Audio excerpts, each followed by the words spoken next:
बच्चों को दुआएं, बड़ों को सलाम। फ़िज़ा है मेरा नाम। You watching morning with Fiza 24 news पर। नाज़रीन, आई होप आप लोग ठीक होंगे, खैरियत से होंगे। आज सुबह सुबह आते के साथ ही मुझे लगा कि आप लोगों के साथ हेल्दी बातें करनी चाहिए, कुछ ऐसी हेल्दी टिप्स देनी चाहिए। मेरे चाय के मग्गे को या कॉफ़ी के मग्गे को देख के मुझे लगता है बहुत सारी जो मेरी बहनें वो भी ये कॉफ़ी और चाय शुरू कर देती हैं, मगर मैं आपको ये बताऊँ कि मैं बहुत अर्ली उठती हूँ और उसके बाद फिर मेरी एक रूटीन है जिसमें मैं सबसे पहले नमाज़ पढ़ती हूँ, उसके बाद फिर मैं एक्सरसाइज करती हूँ और इस तरह का सारा मेरा सिनेरियो होता है जिसमें मैं बीच में नाश्ता भी बहुत अच्छा हेल्दी करती हूँ और उसके बाद फिर मेरा सारा दिन का आगाज़ होता है। तो ये सारी चीज़ें मैं करती हूँ।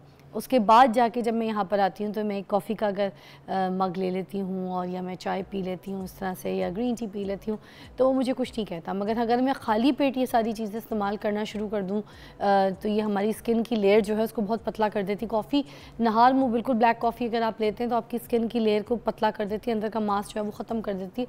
फिर आप बहुत जल्दी आपके जो बॉडी है, स्किन है, उसमें एजिंग आना शुरू हो जाती है। अच्छा, मैं आपको कुछ काम की टिप्स देना चाहूँगी आज प्रोग्राम के शुरू में ही। ये जो हम फ्रेंच फ्राइज़ खाते हैं, हम अपने बच्चों को ये फ्रेंच फ्राइज़ दे रहे होते हैं, इसके बारे में हमें कुछ पता तो नहीं होता, मगर हम क्या करते हैं, बाज़ार जाते हैं, बाहर जाते हैं, घूमने फिरने जाते हैं, बच्चा कुछ नहीं खा रहा, बाहर से हमने फ्रेंच फ्राइज़ बच्चे को दिला दी, हमें लगा कि बच्चे ने ना अच्छी तरीके से कुछ खा लिया, ख़ुद खा लेते हैं। ये जो बाज़ारी फ्रेंच फ्राइज़ होते हैं, ये कितनी बार ऑयल गरम किया जाता है, ठीक है, बार बार उसको जब गरम करते हैं उसमें ये ऑयल फ्राई करते हैं, तो ये हमारे जिस्म के लिए ठीक नहीं है, हमारे हार्ट के लिए ठीक नहीं है। छोटे छोटे बच्चे जो हैं वो इस तरह की अगर चीज़ें खाएं तो उनकी नशो-नुमा में कितनी प्रॉब्लम होगी। बच्चे खेलते कूदते भागते दौड़ते अच्छे लगते हैं, मगर उनको अच्छी ग़िज़ाएँ खिलाएं। खिलाना है आप घर में खिलाएं, मगर ये जो प्रोसेस है कि बार बार तेल को हीट किया जा रहा है, गर्म किया जा रहा है, उसमें चीज़ बनाई जा रही है, वो चीज़ ठीक नहीं है। आज की रिसर्च में ये भी आया है कि जो 5 या 10 सिगरेट्स हैं उसके हिसाब से वो जो सिगरेट्स आपकी बॉडी में नुकसान पैदा करती हैं, उसी तरीके से जो बाज़ारी फ्रेंच फ्राइज़ हैं ये आपके जिस्म में उतना ही नुकसान पैदा करते हैं जितना ये 5 या 10 सिगरेट पीने के बाद किसी इंसान की बॉडी में कोई डैमेजेस आते हैं, ठीक है। तो हमने अपनी बॉडी को डैमेज नहीं करना, हमने अपने जिस्म का बड़ा ख्याल रखना है। अब फॉर एग्ज़ाम्पल आज हम यहाँ पर एक और बड़े इम्पॉर्टेंट वायरस के ऊपर बात करेंगे जो कि है पोलियो वायरस। ये वो वायरस है जिसके बारे में हर एक को अवेयरनेस है, ठीक है। अब हमारे बच्चों की जैसे हम बात करें, हमारे बच्चे खेलते कूदते भागते दौड़ते ही सबको अच्छे लगते हैं, मगर हम एक चीज़ का जहाँ पे बिल्कुल ख्याल नहीं रखते वो है पोलियो के कतरे पिलाने का। हमें चाहिए कि हम अपने बच्चों को पोलियो के कतरे टाइम पे पिलाएं।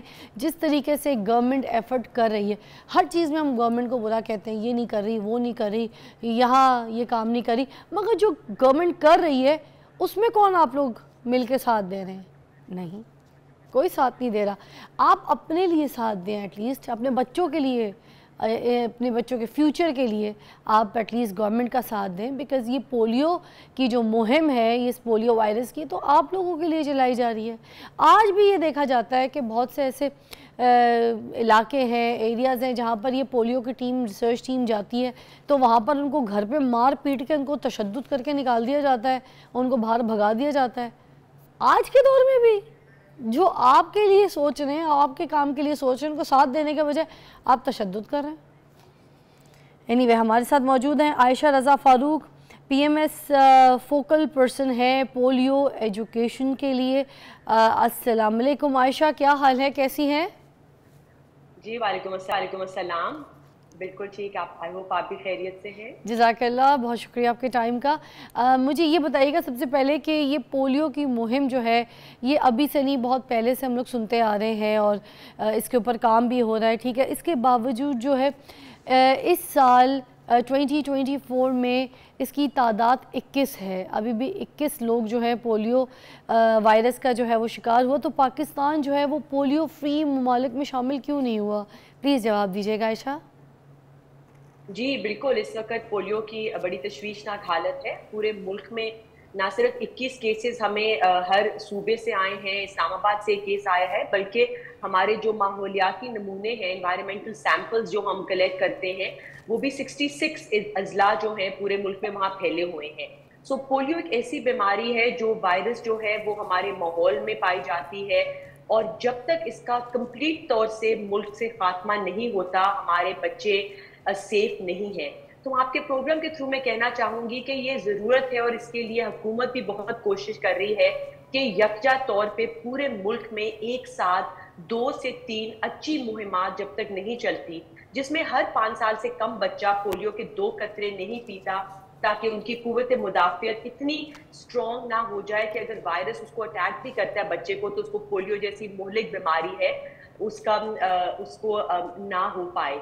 तो इसके लिए जरूरी है कि हम सब मिलकर इस बात को यकीनी बनाएं कि जब हमारे पोलियो वर्कर्स, जैसा कि आपने कहा, जो हमारे असल हीरोज हैं हमारे पोलियो प्रोग्राम के, बारिश हो, पानी हो, पहाड़, सहरा, दरिया क्रॉस करके वो लोग घर घर जाके हमारे बच्चों को पोलियो जैसी मुहलिक बीमारी से महफूज रखने के लिए पोलियो के कतरे पिलाते हैं। तो उनकी उनकी इज्जत अफजाई करें, उनको इंकरेज करें, ना सिर्फ अपने घर में 2 साल से 5 साल से कम बच्चों को पोलियो के कतरे पिलाएं, बल्कि अपने नेबरहुड में, कम्युनिटीज में, मोहल्लों में भी बच्चों को कतरे पिलाएं। क्योंकि जब तक सब बच्चे ये 2 कतरे पोलियो के हर मुहिम में नहीं पीते, तब तक हमारे कोई बच्चा सेफ नहीं है। इसमें क्या वजह है कि अभी भी पाकिस्तान में पोलियो पाया जाता है? उसकी बहुत सी वजूहात है। उसमें एक ये है कि हमारी बहुत सी दफा हर बच्चे पे तक रसाई नहीं होती, सिक्योरिटी इश्यूज हैं, इनकारी फैमिलीज हैं जो बच्चों को घरों में छुपा देती हैं, कतरे नहीं पिलाती। फिर हमारे मुल्क में मैल न्यूट्रिशन है, जिसकी वजह से बच्चों की कुव्वत मुदाफियत वैसे ही कम है, और हेल्थ इंफ्रास्ट्रक्चर इतना कम है। हुकूमत पाकिस्तान की जो मुफ्त टीका जात की मुहिम है, उसके तहत भी जो बच्चों को कतरे पीने होते हैं, वैक्सीनेशन होती है, वो कई माँ बाप वालिदैन नहीं कराते। तो लिहाजा और ममालिक के अब कंपैरिजन जो में ये हमारे 5 मुल्क टीके में, होते हैं आयशा, इनकी बात कर रही हैं? नहीं जी, ये 9 से 10 एंटीजेंस हैं जिसके खिलाफ जो बच्चा पैदा होता है, नौ मौलूद बच्चा से लेके ये 5 साल तक हिफाजती टीका जात का पूरा प्लान है जो मुफ्त हुकूमत पाकिस्तान हर बच्चे को देती है। उसमें वालिदैन को अपने नियरेस्ट हेल्थ सेंटर पे जाने की जरूरत होती है, वहां पे टीमें आपके घर नहीं आती। तो उसमें जरूरी है कि बच्चों की आप सेहत की हिफाजत करें, ना सिर्फ ये पोलियो के कतरे पिलाएं, बल्कि उन हिफाजती टीका जात का जो प्रोग्राम है वो भी मुकम्मल करें, ताकि आपके बच्चे में वो कुव्वत मुदाफियत इस लेवल तक हो जाए कि अगर पोलियो वायरस कहीं आपके इर्द गिर्द मौजूद है तो आपके बच्चों को वो अटैक ना करे। क्योंकि ये ऐसी बीमारी है कि आपको जिंदगी भर के लिए बच्चे को अपाहज कर सकती है, और कई केसेस में तो ये मौत का बायस भी बन सकती है। अच्छा तो आयशा, प्लीज आपके थ्रू ये बताइएगा कि बैरून मुल्क पाकिस्तान को कितनी मुश्किलात का सामना पेश करना पड़ता है इस पोलियो वायरस को लेके? देखिए, इस वक्त पूरे ग्लोब में सिर्फ 2 पोलियो एंडेमिक कंट्रीज हैं, अफगानिस्तान और पाकिस्तान। और कुछ साल पहले हमारे पे सफरी पाबंदी भी लग गई थी कि हमारा हर ट्रैवलर जो है, बच्चा या बड़ा, मुल्क से बाहर जाते हुए 2 कतरे पोलियो के पीने हैं, एक पोलियो सर्टिफिकेट रखना है। तो ये पाकिस्तान के लिए बड़ी रुसवाई का बायस बनता है कि दुनिया के हर मुमालिक ने ये खात्मा कर दिया, और पाकिस्तान और अफगानिस्तान ही रह गए हैं जिन्होंने पोलियो का खात्मा नहीं किया। तो ये कलेक्टिव जिम्मेदारी है जिसमें वालिदैन, असातिज़ा, उलेमा, मीडिया, हम सबको मिलके इस जंग को इकट्ठा लड़ना है, ताकि जल्द से जल्द हम इसका खात्मा करें। और अभी हाल ही में वजीर आजम शहबाज शरीफ साहब की सरबराही में हमने एक 246 रोड मैप स्ट्रैटेजी सूबाई हुकूमतों के साथ और वफाकी हुकूमत के साथ मिलकर बनाई है, जिसमें जुलाई और अगस्त में हमने असर नौ अपने इसका जायजा लिया है प्रोग्राम का, और इमरजेंसी प्रोग्राम्स के ये बेसिस पे इसको चलाने का फैसला किया है। और इसमें 3 बड़ी मुहिम चलेंगी। सितंबर की मुहिम अब इख्तिताम पे पहुंच गई है, जिसमें हमने 3 करोड़ 30 लाख बच्चों को पोलियो के कतरे 115 डिस्ट्रिक्ट्स में पिलाए हैं, और 1 अक्टूबर में और 1 दिसंबर में बड़ी मुहिम चलेगी। तो जिसमें बहुत जरूरी है कि हम अवेयरनेस करें, आगाही फैलाएं कि बच्चों को घरों में ना छुपाएं। हमारी टीमों के साथ वजूहात आयशा, जिन वजूहात की वजह से ये पोलियो फैलता है, उनके खात्मे के लिए हुकूमत क्या कर रही है? जी, वजह तो यही है कि इसकी प्रिवेंशन के लिए, इसकी प्रोटेक्शन के लिए जरूरी है कि बच्चों में कुव्वत मुदाफियत पैदा की जाए, कि ये वैक्सीन लगाई जाए। बहुत सी बीमारियां आपने देखी हैं जिसमें दवाई देने की जरूरत होती है, वैक्सीन की जरूरत होती है। एक तो ये है। दूसरा, साफ पानी पीना, आपके जो हाइजीन कंडीशंस है वो अच्छी होनी चाहिए। जब आप वॉशरूम बाथरूम जाते हैं तो उसके बाद हाथ धोएं, पानी साफ पिएं। जिससे इसके फैलाव को रोका जा सकता है। और वैक्सीन इसका एक हल है जिसके तहत हम ये इंश्योर कर सकते हैं कि ये जो इसका कंप्लीट तौर पर खात्मा हो सके। अच्छा, और ये बड़ी बात है कि इसकी वैक्सीन मौजूद भी है। ठीक है। अच्छा, जिन लोगों में ये डायग्नोस्ट हो जाता है कि इसके अंदर पोलियो के वायरस है, या जिन शहरों में आपको लगता है कि यहाँ पे बहुत ज़्यादा पोलियो वायरस है, उसके लिए आप लोग क्या इक़दाम करते हैं, क्या मुहिम चल रही है? देखिए, हम बड़ी साइंटिफिक और डेटा ड्रिवन हिकमत अमली फॉलो करते हैं, और जहाँ पे ये वायरस पाया जाता है वहाँ पे हम कैंपेन्स जो है उनका दायरा वसी करके उन इजला को भी अपने कैंपेन में शामिल करते हैं। और लोकल सतह पे जो हमारे इस वक्त कोर रेजरवार एरियाज है, जिसमें क्वेटा ब्लॉक है, जिसमें जनूबी खैबर पख्तूनख्वा है, खैबर पेशावर है और कराची के अजला है, उसके अंदर हम इंश्योर करते हैं कि हम लोकल लेवल पे रिलीजियस उलमा हो गए, पॉलिटिकल लीडर्स हो गए, ट्राइबल एल्डर्स हो गए, कि उनके थ्रू मैसेजेस कम्युनिटीज में फैलाएं कि कितना अहम है कि आप पोलियो के कतरे जरूर पिए। उसके साथ साथ तलकीन करते हैं फैमिलीज को, रिलीजियस उलमा को, कि यही वैक्सीन है जो तमाम मुस्लिम ममालिक ने भी पिला के अपने बच्चों, अपने मुल्क से पोलियो का खात्मा किया है। तो लिहाजा इस जंग में पाकिस्तान हुकूमत का आप ताउन करें। ये मुफ्त आपके डोर स्टेप तक, आपकी दहलीज तक हम ये लेकर आते हैं। तो इससे बड़ा हुकूमत की क्या खिदमत है, और हमारी पोलियो वर्कर्स की और हमारी सिक्योरिटी एहलकार की, जो हमें हमारे ताउन करते हैं, हमें सिक्योरिटी प्रोवाइड करते हैं। तो लेट्स कम टुगेदर इस फाइट में, और दुनिया को बता सके कि ये पोलियो की जंग जो है हमने इकट्ठे लड़नी है। बेशक। एक ब्रेक लेते हैं, ब्रेक के बाद आपको दोबारा ज्वाइन करते रहिए कि गवर्नमेंट पाकिस्तान एक अच्छी मुहिम चला के काम कर रहा है आप लोगों के लिए, आपके बच्चों के लिए। हमने सिर्फ साथ देना है, मिल के साथ दीजिए एक ब्रेक के बाद।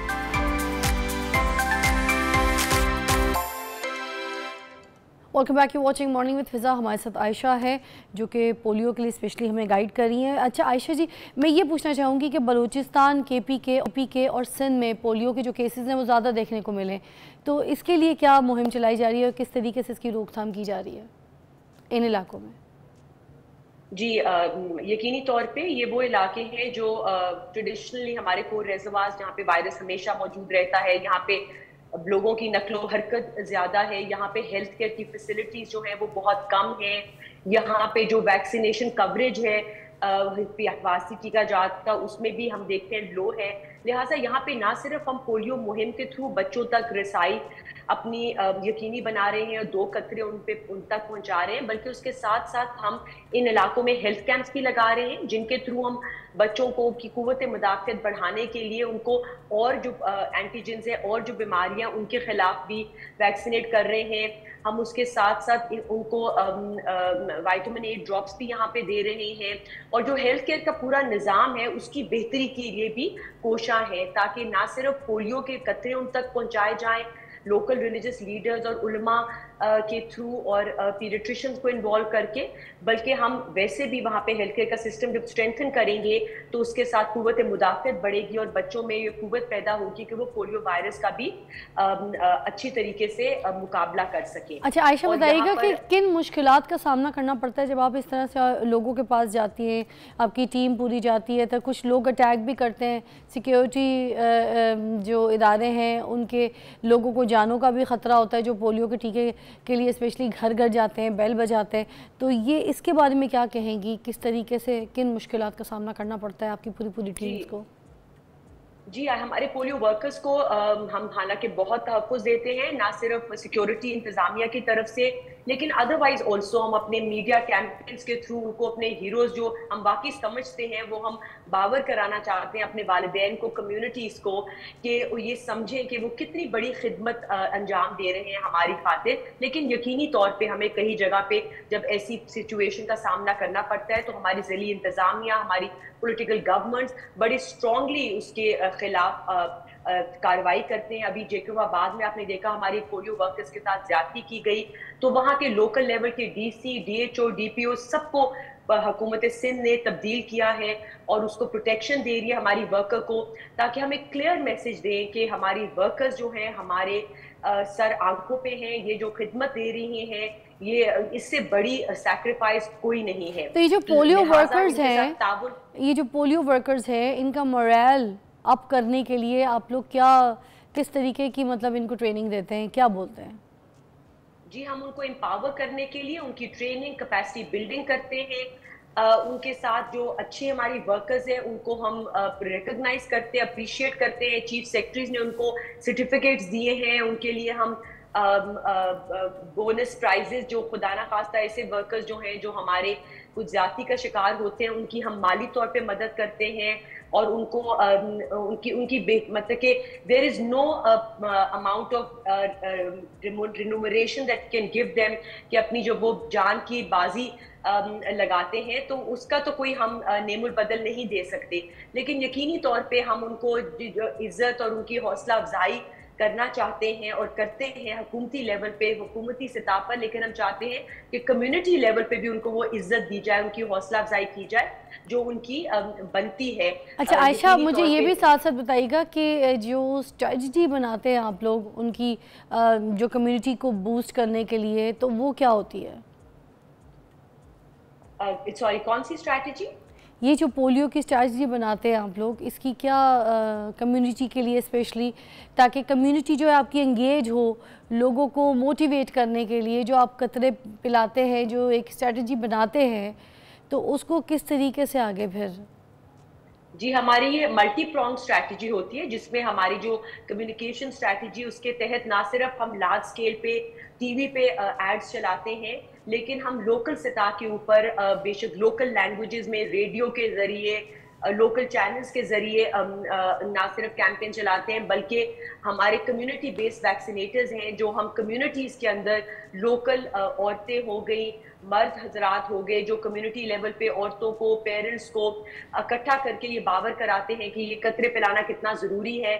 मसाजिद के थ्रू हम ये अपनी कम्युनिटीज़ तक ये पैगाम लेकर जाते हैं कि कतरे जो हैं, ये इसमें कोई गलत अशिया शामिल नहीं है, ये हराम नहीं है, कंप्लीटली हलाल है, मुस्लिम ममालिक में भी इस्तेमाल होते हैं। तो इस तरह हम इसके थ्रू ना सिर्फ इस कैंपेन की एक्सेप्टेबिलिटी को बढ़ाते हैं, ये बावर कराते हैं कि कितना बड़ा रिस्क जी, है आपकी बात बिल्कुल पोलियो। दुरुस्त है, क्योंकि काफ़ी लोग अभी भी इस चीज़ से लाइल्म हैं और लोग ये कहते हैं कि ये ठीक नहीं है, ये बच्चों को नहीं पिलाना चाहिए, और उस वजह से फिर उनकी फैमिलीज़ में जो बच्चे हैं वो सफ़र कर रहे होते हैं।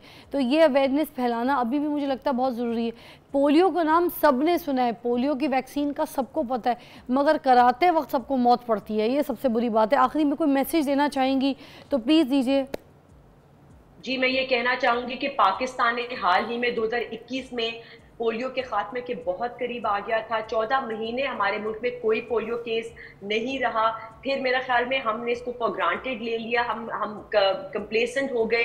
सो मेरी अब सबसे इल्तिजा है वालिदैन से, उलमा से, असातिज़ा से, मीडिया से, कि हुकूमत पाकिस्तान का ताउन करें और ये जो इतनी बड़ी मुहिम हम प्राइम मिनिस्टर शहबाज शरीफ साहब के ताउन से, सूबाई हुकूमतों के, ज़िली हुकूमतों के, सिक्योरिटी इंतज़ामिया के ताउन से चलाते हैं, इसमें मदद करें। 2 और अच्छे कैंपेन्स अगर हम अक्टूबर में और दिसंबर में चला लें, जहाँ पे हम हर 5 साल से कम बच्चे को पोलियो के कतरे ज़रूर पिलाएं, तो हम बहुत पुरउम्मीद हैं कि हमारी इस हिकमत अमली के तहत हम बड़ी जल्द पोलियो का खात्मा कर सकेंगे और दुनिया को ये बावर करा सकेंगे कि पोलियो जो बीमारी है, उसमें पाकिस्तान जो बहुत जल्द इस जंग में खात्मा कर सकता है। Thank you so much Ayesha, बहुत बहुत शुक्रिया आपका। आपने बहुत अच्छी तरीके से हमें समझाया, आपका मैसेज भी बहुत अच्छा था। आई होप कि आपका जो मैसेज है वो लोगों को समझ आए। देखिए, हम हमेशा गवर्नमेंट को बात कर रहे होते हैं कि गवर्नमेंट ये नहीं करी, गवर्नमेंट ने वो स्टेप नहीं लिया, मगर यहाँ इस बात पर सबको पता है कि पोलियो की मुहिम जो है वो बहुत स्ट्रॉन्ग चलाई जा रही है पाकिस्तान में, मगर बात यह कि यहाँ पर गवर्नमेंट अपना रोल प्ले कर रही है, मगर आवाम अपना रोल प्ले नहीं कर रही। और तालियां जो है वो 2 हाथ से बजती है, कभी एक हाथ से ताली बजती देखी है तो मुझे बताइए। अपने बच्चों को पोलियो के कतरे ज़रूर पिलाइए। ये ना हो कि आपकी आज की गलती और आपकी आज की अना और आपकी आज की अकड़ और ये लाइल्मी जो है आपको पछताने पे मजबूर कर दे जब आपका बच्चा आगे 5 साल की उम्र से बड़ी उम्र में जाए। तो 5 साल की उम्र तक अपने बच्चों को जो पोलियो के टीके पिलवाए जा रहे हैं, ये जो कतरे पिलाए जा रहे हैं, इन कतरों की, इन वैक्सीनेशंस जो है वो ज़रूर पिलाएं, विच इज़ वेरी इंपॉर्टेंट, ताकि पाकिस्तान जो है पोलियो फ्री ममालिक में शामिल हो जाए।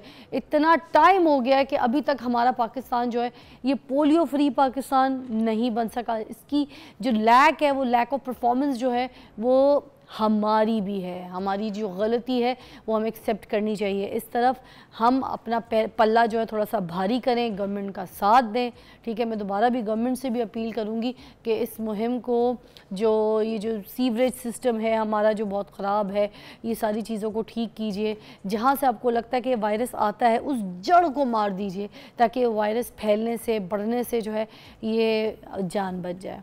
एक ब्रेक लेते हैं, ब्रेक पे आपको दोबारा ज्वाइन करेंगे ब्रेक के बाद। मगर मैं आपको बता दूं फिर से कि पोलियो के कतरे ज़रूर पिलाइए अपने बच्चों को। Welcome back, you watching morning with Fiza. और नाज़रीन, अभी हम जिस टॉपिक के ऊपर बात करेंगे वो एक बहुत इम्पॉर्टेंट मौजू है। देखिए नाज़रीन, 2024 है और वो भी अब ख़त्म होने को है, और हम 2025 में कदम रखने के लिए बिल्कुल तैयार हैं। मगर क्या हम ज़हनी तौर पे तैयार हैं? नहीं। आज भी कितने ऐसे घर हैं जहाँ पर औरत को तहफ़्फ़ुज़ नहीं है, औरत को सुकून नहीं है, औरत बिल्कुल अनसिक्योर फील कर रही है। वाई? बिकॉज़ उसको जिस घर में ब्याया जाता है, जिस घर में वो शादी करके जाती है, वो घर वाले आज भी उसको उस तरीके से एक्सेप्ट नहीं करते जैसे एक बेटी को एक्सेप्ट किया जाता है। बहू का तसव्वुर वही है कि बहू आई है तो बहू ने वो घर के सारे काम करने हैं, बच्चे पालने हैं, अपने मियाँ को देखना है, आगे सारे जितने भी घरेलू जो भी परेशानियां हैं सारी उसके सर। घर में अगर इनकम कम है, मियाँ की पैसे नहीं आ रहे, या घर में अखराजात सही तरीके से पूरे नहीं हो रहे, तो आज भी औरतों को मारा पीटा जाता है, वायलेंस किया जाता है, उनके ऊपर तशद्दुद किया जाता है, और उनको बोला जाता है जाओ जाके अपने मैके से पैसे लेकर आओ, जाओ अपने भाई से पैसे लेकर आओ। आज भी उन घरों की लड़कियों की शादियां बहुत जल्दी हो जाती हैं जिनके भाई इस्टेब्लिश होते हैं, जिनके बाप अच्छी नौकरियों पे लगे होते हैं, जिनको अच्छी बुढ़ापे में बाप को पेंशन आ रही होती हैं, उनकी बेटियों से जल्दी शादियां हो जाती हैं, और जब शादी कर लेते हैं तो फिर भी ले जाके घर में तशद्दुद का निशाना बनाते हैं। बहुत से ऐसे मियाँ हैं, बहुत क्या बहुत ज़्यादा ऐसे मियाँ हैं जो आज भी अपनी बेगमात के ऊपर हाथ उठाते हैं, मुंह तोड़ देते हैं, अस्पतालों में पड़ी होती हैं, किसी की बत्ती सी टूट गई, किसी के दांत हलक के अंदर चले गए, ठीक है, किसी की आंख फटी हुई है, किसी की नक्सीर फूट गई है, किसी की लात निकल गई है, किसी के कंधे टूट गए हैं, किसी की कमर की पसली तोड़ दी है, मार मार के औरत का आज ये हाल कर दिया है। ये औरत की इज्जत है। आज भी हम औरत को ये इज्जत दे रहे हैं कि हम उसको तहफ़्फ़ुज़ नहीं दे रहे। और पढ़ी लिखी औरतों के साथ ये हो रहा है, आम औरतों के साथ नहीं। पढ़ी लिखी औरतें पिट रही हैं, कुट रही हैं, जलील हो रही हैं, ख्वार हो रही हैं, बाहर काम भी कर रही हैं, मेहनत भी कर रही हैं, पैसा कमा के भी ला रही हैं, बच्चे भी पाल रही हैं, और उनको इतना जलील व ख्वार किया जाता है माशरे में। और आज का भी माशरा हमारा वही माशरा है कि औरत कुछ भी कर ले, कितनी भी पारसा हो, कितनी भी नेक हो, मर्द की एक बात की मार है। अगर एक मर्द ने अपनी ही बेगम को या अपनी किसी औरत को, किसी भी औरत को उसने उंगली उठा के कह दी ख़राब औरत है, ये औरत ठीक नहीं है, पूरा माशरा इस बात को मानने के लिए तैयार होता है कि औरत ठीक नहीं है। और तुम होते कौन हो बोलने वाले औरत को? आज के भी माशरे में ये चीज़ें क्यों चल रही हैं, इसकी वजूहात क्या है, इस पे बात करेंगे, आपकी कॉल्स भी शामिल करेंगे। अगर कोई मेरी ऐसी बहन जिसके साथ ये पेनफुल सिचुएशन गुजरी है, उसको कोई तकलीफ़ हुई है और आज भी किसी प्रॉब्लम का शिकार है, फंसी हुई है मेंटली फिज़िकली, तो ये सब बात जानने के लिए, बात करने के लिए आप आज कॉल कीजिए, क्योंकि आज हम आपको बताएंगे कि कानूनी तरीके से उसकी जकड़ कैसे हो सकती है, आपके पास कौन सा रास्ता है कि आप अपने आप को सिक्योर कर सकें और अपने आप को सेव कर सकें। हम वेलकम करते हैं, हमारे पास मौजूद हैं फ़ातिमा बतूल, जो कि किसी ताल्लुक़ की मोहताज नहीं है। She is a wonderful lawyer और औरतों के हुकूक़ के लिए बढ़ चढ़ कर बात करती हैं। इनकी बड़ी खिदमात है, इनके वालिद साहब की भी। आज हम डोमेस्टिक वायलेंस के ऊपर बात करेंगे और आपकी कॉल्स भी शामिल करेंगे। अस्सलाम वालेकुम फ़ातिमा जी, कैसी हैं आप? वालेकुम सलाम, thank you very much, fine. बहुत बहुत शुक्रिया इतने इम्पॉर्टेंट मौजू के ऊपर गुफ्तगू के लिए आप आई हैं, आज आप राह दिखाने आई हैं। मैं कहूँगी जितनी भी ख़वातीन औरतें हैं और ये जितनी भी रील्स होंगी, मैं कहूँगी कि सोशल मीडिया से आप इसको सेव कर लीजिएगा। आप सबको ये सारे लॉस पता होने चाहिए जो आज फ़ातिमा बतूल आपको बताएंगी, आपके अपने तहफ़्फ़ुज़ के लिए। जी, सबसे पहले तो मुझे बताइएगा कि ये जो डोमेस्टिक वायलेंस है ये होता क्या है और इनकी क्या क्या शक्लें होती हैं? ये बड़ा अहम सवाल है, घरेलू तशद्दुद इसको हम कहते हैं, और ये हमारे माशरे की एक बहुत ही अहम कहानी है और तकरीबन शायद हर घर की कहानी है। और घरेलू तशद्दुद को अमूमन हम सिर्फ इसको मार पीट के तस्वुर में लेके जाते हैं। घरेलू तशद्दुद की जो डेफिनेशन है, इसकी तारीफ़ बहुत वसी है और इसके अंदर आपके माली इस्तेहसाल, नानो नफ़का ना देना, खाना पीना ना देना, उसके प्रॉपर क्लोथिंग इलाज किसी का ना कराना, अपने घर जो कफ़ील है यानी कि वो शख्स जिसके अंडर जिसकी डिपेंडेंसी में उसके घर वाले रहते हैं, वो बीवी भी हो सकती है, वो माँ भी हो सकती है, वो घर का कोई भी फ़र्द हो सकता है, वो मुलाजमीन भी हो सकते हैं। सो ये एक बहुत ही दायराकार वसी है इसकी जुरिस्डिक्शन का या इसकी एप्लीकेशन का। सो इसमें सिर्फ मार पिटाई एक जो हमारा आम तस्वर है सिर्फ ये शामिल नहीं है, इसमें ज़हनी तनाव, ज़हनी तशद्दुद, जिस्मानी तशद्दुद, फिर उसमें जिनसी तशद्दुद, उसके अलावा फिर जो माली में हम बता रहे हैं उसके अंदर स्पेसिफ़िकेशंस आ जाती हैं फ़र्दर कि आप तंग करके देते हैं किसी को माहाना ख़र्च, वो शख्स, वो औरत, वो बच्चा जो भी डिपेंडेंट है वो उसको उसकी ज़रूरियात ज़िंदगी हर महीने बाकायदा नहीं अदा हो रही। ये भी घरेलू तशद्दुद की एक बहुत ही माइन्यूट किस्म है जो कि बढ़ते बढ़ते एक समाजी मसले में ढल जाती है। अच्छा फातिमा जी, पाकिस्तान में आज के दौर में अगर देखा जाए, कंपेयर किया जाए तो डोमेस्टिक वायलेंस आज ज़्यादा बढ़ गया है, इसकी क्या वजूहत है? इसकी बहुत सारी वजूहत हैं। इसकी सबसे बड़ी वजह हमारे माशरे में तरबियत का फुकदान है। एक तो हमारे घरों की तरबियत, हमारे घर में जब बच्चा होता है तो हमारी ज़िम्मेदारी होती है कि हम माएँ सबसे ज़्यादा उसमें अहम रोल अदा करती हैं, और फिर ऑब्वियसली घर के बड़े अफराद कि वो अपने बच्चों की तरबियत में बहुत पॉजिटिव और विजिलेंस से काम लें, यानी कि आंखें खोल के रखें कि बच्चे के रवैये में तब्दीली क्या आ रही है। मसलन वो घर में किसी से बात कर रहे हैं तो उसमें एंगर इश्यूज़ आ रहे हैं, यानी बहुत ज़्यादा गुस्सा तो नहीं कर रहा, अगर कर रहा है तो उसको देखें कि उसकी क्या वजूहत हैं। उसको किसी ने अब्यूज़ तो नहीं किया, स्कूल में किसी मोहल्लेदार ने उसको कहीं अब्यूज़ तो नहीं किया, क्योंकि अगर आपके किसी ना किसी ज़िंदगी के किसी मरहले पे ऐसा कोई वाक़या हुआ हो सो ये आपकी ज़िंदगी के तमाम चीज़ों को ओवरकम कर लेता है, फिर वो आपके रवैये का हिस्सा बन जाता है, फिर आप बकिया तमाम लोगों को उसी तरह से डील करने लग जाते हैं।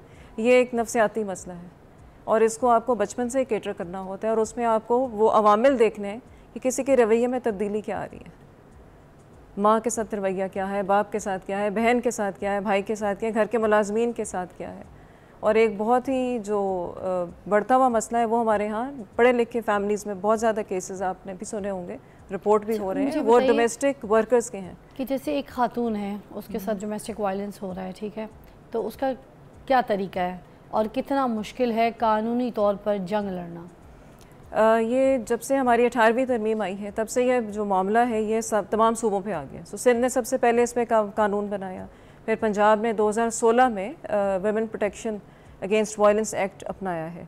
उसके अंदर डोमेस्टिक वायलेंस की बहुत सारी डिटेल्स हैं, कानून हमारे पास मौजूद है, कानून का कोई मसला नहीं है। मसला यह है कि कानून की रसाई एक औरत कैसे करे। अच्छा, वो क्या क्या है साथ साथ बता भी दीजिए ताकि लोगों को अच्छा, अगर किसी को सबसे जो इम्पोर्टेंट चीज़ हम इसमें जो बताना मैं चाह रही हूँ वो है पंजाब पुलिस की वुमेन सेफ्टी ऐप। अच्छा, वो अगर हर एक घर में कोई भी फीमेल अपने मोबाइल के ऊपर, मोबाइल एक आम चीज़ है अच्छा, आजकल के माशरे में, ठीक है। सो मोबाइल पे आप अपनी पंजाब पुलिस सेफ्टी ऐप जो है वो डाउनलोड कीजिए, और उसमें कोई भी सिचुएशन आती है घर में तशद्दुद की, किसी भी किस्म की, किसी भी नौयत के तशद्दुद की, तो उसमें वहाँ पे आप उसको सिर्फ टेक्स्ट कर दें या वहाँ से कॉल करें। लोकेशन आपकी ऑटोमेटेड पुलिस को पहुँच जाएगी, आपको लोकेशन शेयर करने की भी ज़रूरत नहीं होगी। इसका ये फ़ायदा है। अच्छा। ये एक तो एक सादा सा इंफॉर्मेशन का पहली रसाई का हल है। ये ऐप डाउनलोड करनी है, किस नाम की है दोबारा बता दीजिए? Punjab women safety app. ये पंजाब गवर्नमेंट ने अभी रिसेंटली स्टार्ट की और ये बड़ी इफेक्टिव है। अच्छा, और फौरन एक्शन है? एक्शन इसमें फ़ौरन है, और ये चूँकि हमारे वर्चुअल पंजाब पुलिस स्टेशन भी बन चुके हैं और अभी तक इसकी आम रसाई लोगों की शायद अवेयरनेस कम होने की वजह से नहीं है। अच्छा, सो वुमेन सेफ्टी ऐप मेरी आपके इस प्रोग्राम के तवस्सुत से लोगों को एक ये अहम मैसेज है कि वो अपने तमाम बच्चियों को जो कॉलेजेस स्कूल में जा रही हैं, यूनिवर्सिटीज़ में जा रही हैं, जो घरों में औरतें काम कर रही हैं, वो सब अपने मोबाइल पे इसको डाउनलोड करें, इंक्लूडिंग बच्चे, उनको शामिल करके सब। ठीक है। अच्छा, इसमें एक तो लोकेशन शेयर हो जाती है तो पुलिस इन एक्शन आ जाती है। ठीक है। दूसरा तरीक़ाकार हमारे पास होता है पुलिस, आप डायरेक्ट थाने में उसकी रिपोर्ट दर्ज कराइए जिस भी किस्म का वायलेंस है। ये पाकिस्तान पीनल कोड ने हमारे बहुत सारे जो मसाइल हैं उनको कानून का हिस्सा बना दिया। We have a lot many laws, anti rape laws हैं और बहुत सारे वायलेंस के लॉज हैं जो कि हमारे पाकिस्तान के कानून का हिस्सा हैं। असल चीज़ ये है कि आपने रिपोर्ट कैसे करना है। सो हमारे यहाँ ज़्यादातर एक्सेस का मसला है, औरतें पुलिस तक जाना नहीं चाहती या उनको जाने कोई नहीं देता पुलिस स्टेशन तक, ऐसे ही है। सो वहाँ जाने से पहले फिर आपके पास एक ऑप्शन जो मैंने आपको बताई है कि आपके पास अगर ऑलरेडी एक safety app police, Punjab police की फॉर एग्जांपल जो मैंने बताया गया, वो डाउनलोडेड है, तो उसमें आप अपना मसला लिख के उसको मैसेज भी कर सकती हैं, कॉल भी कर सकती हैं, वो फिर आपके घर आएंगे। दूसरा तरीका, आप थाने में रिपोर्ट दर्ज कराइए।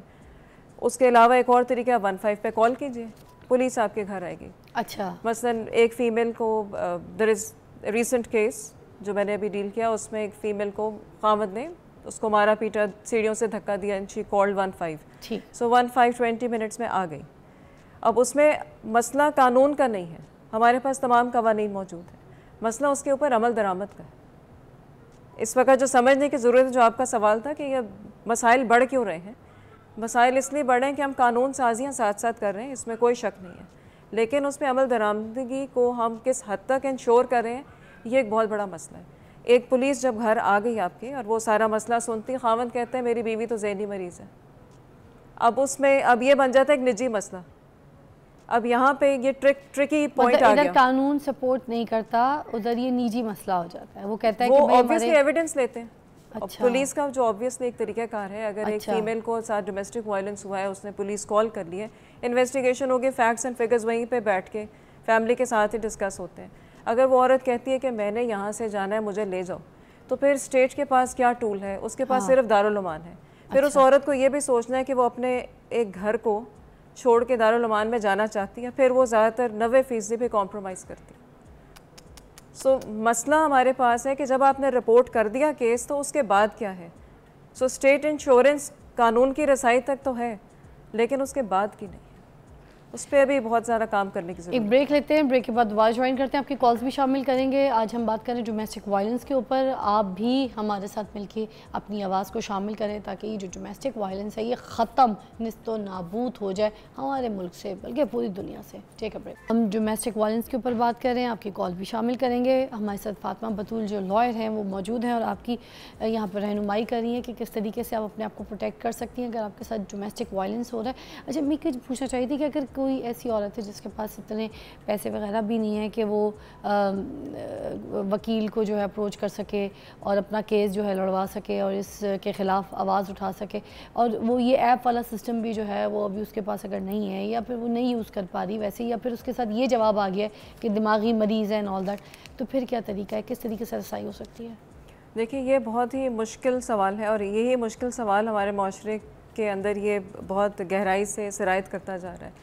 एक औरत जब फाइनेंशियली सिक्योर्ड नहीं होगी, अपने पाँव पे नहीं खड़ी, इसका मतलब ये है कि उसके पास ऑब्वियसली या तो डिग्री नहीं होगी या वो उस तरह पढ़ी लिखी नहीं होगी, और उसको हो सकता है अगर वो उसके पास ये दोनों चीज़ें हों, पढ़ी लिखी भी हो, डिग्री भी हो, उसके ऊपर पाबंदियाँ हों कि वो नौकरी नहीं कर सकती। अक्सर हमारे यहाँ शादी के बाद पाबंदियाँ भी लगा दी जाती हैं, ये कल्चर है हमारा। सो इन दोनों सूरतों में अगर घरेलू तशद्दुद का शिकार होती है वो औरत, तो उसके साथ उसकी मदद सबसे मुश्किल है। क्यों मुश्किल है? क्योंकि जब उसने शिकायत करने के लिए कॉल करनी है, वो कॉल तो कर सकती है ना, किसी रिश्तेदार के ज़रिए भी करा सकती है, ख़ुद नहीं कर सकती, 15 के ज़रिए कर सकती है। पंजाब प्रोटेक्शन हमारे है, इसमें Punjab commission on status of women, उसकी 1043 हेल्पलाइन है, उस पर भी कॉल कर सकती है। वो टीम ख़ुद इधर आएगी उसके घर और मामलात को देख लेगी और पंजाब पुलिस के साथ उसको कनेक्ट कर देगी। लेकिन ये तब है जब उसको इन चीज़ों का इल्म है। अक्सर ये होता है कि उनको इल्म नहीं होता, सबसे इम्पॉर्टेंट चीज़ ये है, आगाही नहीं है। और अगर आगाही हो भी तो सबसे पहली बात कि औरत उसके बाद क्या करेगी, जब वो ये शिकायत करेगी उसके गवाही भी हो जाएगी, उसको उस घर से ले जाके शेल्टर होम में डाल दिया जाएगा, उसकी ज़िंदगी तो आगे से ऑब्वियसली अफेक्ट होगी कि एक औरत अपने घर से उठ के शेल्टर होम में चली गई। हमारे यहाँ ऐसी ख़वातीन की फैमिलीज़ भी सपोर्ट नहीं करती, उनके माँ बाप भाई भी सपोर्ट नहीं करते, मुआशरे ने उनकी सपोर्ट क्या करनी है। सो स्टेट के पास ले दे के सिर्फ शेल्टर होम्स होते हैं, दारुल अमान। सो एक औरत मुसलसल फिर अब्यूज़ को अपनाने की आदी हो जाती है। सो हमारे यहाँ शिकायत ना करने की एक बड़ी वजह यह है कि औरत अपनी छत और अपना तहफ़्फ़ुज़ इसमें समझती है कि कम अज़ कम वो 4 दीवारी में रह रही है, एक उसका खामद है वो सिर्फ मारता पीटता है, वो उसको हैबिचुअल अब्यूज़ के तौर पे कॉम्प्रोमाइज़ मैरिज का हिस्सा बना लेती है। तो ये टॉक्सिक रिलेशन से औरत खुद नहीं निकल रही है, औरत खुद नहीं आवाज़ उठा रही है, क्योंकि उसके पास रास्ता भी तो नहीं है ना। उसके पास रास्ता इसलिए नहीं है क्योंकि वो फाइनेंशियल एम्पावर्ड नहीं है। जिस दिन फीमेल को फाइनेंशियल एम्पावरमेंट मिल जाए और वो अब्यूज़ का शिकार हो, वो शिकार हो रही हो, वो एक दिन भी वहाँ नहीं रहेगी। ऑब्वियसली वो सेल्फ अवेयरनेस। आपकी सारी बातों से जो चीज़ समझ आ रही है वो ये आ रही है इसका जो कि औरत का कामयाब होना, फाइनेंशियली स्ट्रॉन्ग होना, काम करना, इस्टेब्लिश होना और तालीमी याफ्ता होना और किसी पे डिपेंड नहीं करना, ये सारी चीज़ों का म्यार इस तरीके से औरत को तैयार किया जाए, अपनी बेटी को फिर उसका घर जो है बसाया जाए, क्योंकि जिस तरीके का माशरा है उस तरीके की औरत तैयार करनी पड़ेगी हमें। तो औरत का इंडिपेंडेंट होना बहुत ज़रूरी है। बहुत आपने अच्छी बात की। इसमें हमारे फिर तालीमी इदारों का भी बहुत बड़ा रोल है। हमारे तालीमी इदारों में भी इन चीज़ों की आगाही और लड़कियों के ऊपर ख़ास तौर पे तवज्जो की बहुत ज़रूरत है। उनकी जगह जगह स्कूलों में, पब्लिक सेक्टर से लेके प्राइवेट सेक्टर में, दोनों की बात करूँगी, दोनों जगहों पे इसकी अवेयरनेस कैंपेन्स और सेशंस होने चाहिए, सेमिनार्स होने चाहिए, इंटरैक्टिव डायलॉग्स होने चाहिए, जिसमें लड़के भी बैक वक्त सुने और लड़कियाँ भी, और लड़कियों को उसके लिए तैयार किया जाए। क्योंकि ये हमारा इस्लाम भी आपको जुल्म सहने की जो है ना वो इजाज़त नहीं देता, जुल्म के ख़िलाफ़ आवाज़ उठाने की इजाज़त देता है। लिहाजा जुल्म बर्दाश्त करना जो है ये कोई बड़ी बात नहीं है। फातिमा जी, आज भी एक औरत को मिलके उसकी नंदे, बाकी जो देवरानी है वो, फिर जो सास है वो मिलके खुद मार रही होती है, और जो शौहर है वो खुद उठा उठा के चप्पलें तो बेल्ट दे रहा होता है, इससे मारें, इससे मारें, इससे इसको सबक हासिल होगा।